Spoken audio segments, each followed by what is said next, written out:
Diğer bir ölçüde meşveret. Bir bilene sor, iki bilgi bir bilgiden hayırlıdır. Serlevhasıyla anlatılıyor. Meşveret, verilecek kararların isabetli olarak verilmesinin ilk şartıdır.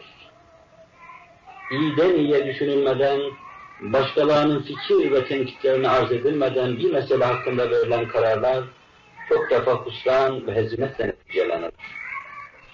Düşüncelerinde kapalı, başkalarının fikrine hürmet etmeyen, kendi içinde biri, üstün bir fıtrat, hatta dahi bile olsa, her düşüncesini meşverete arz eden bir diğer insana göre daha çok yanıldığı görülür.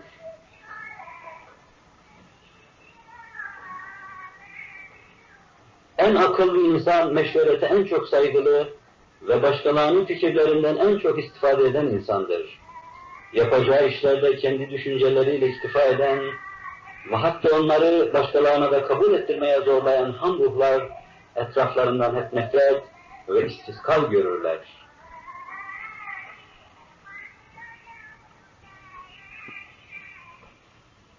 Güzel neticelerin elde edilmesinin ilk şartı meşveret olduğu gibi, kötü akıbet ve hezimetlerden korunmanın ehemmiyetli bir vesilesi de, dostların yüksek fikirlerinden istifadeyi ihmal etmemektir.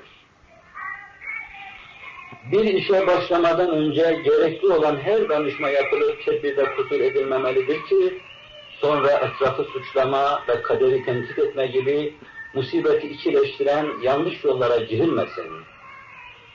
Evet, bir şeye azmetmeden evvel akıbet güzelce düşünülmez ve tecrübe sahipleriyle görüşülmezse neticede hayal kırıklığı ve nedamet kaçınılmaz olur.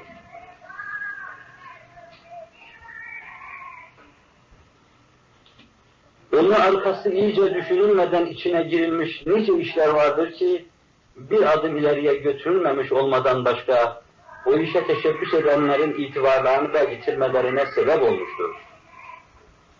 Evet, aklını esen her şeyi yapmaya kalkan birisi, bu kabil yanlış yollarla, içine düştüğü inkisarlardan dolayı yapabileceği şeylerde de ümitsizliğe duçar olacaktır.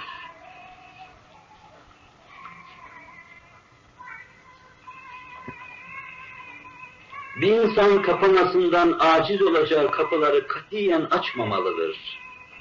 Yoksa açılan menfezlerden içeriye sızan şerler, hem başkalarını telef eder, hem de onun haysiyetini beraber alır götürür. Ukalalık edip danışmadan bir kısım sevdalara tutulmuş nice kimseler vardır ki, uyardıkları kobralar tarafından hem sokulmuş, hem de saf dışı edilmişlerdir. Keşke saf dışı edilenler sadece kendileri olsaydı.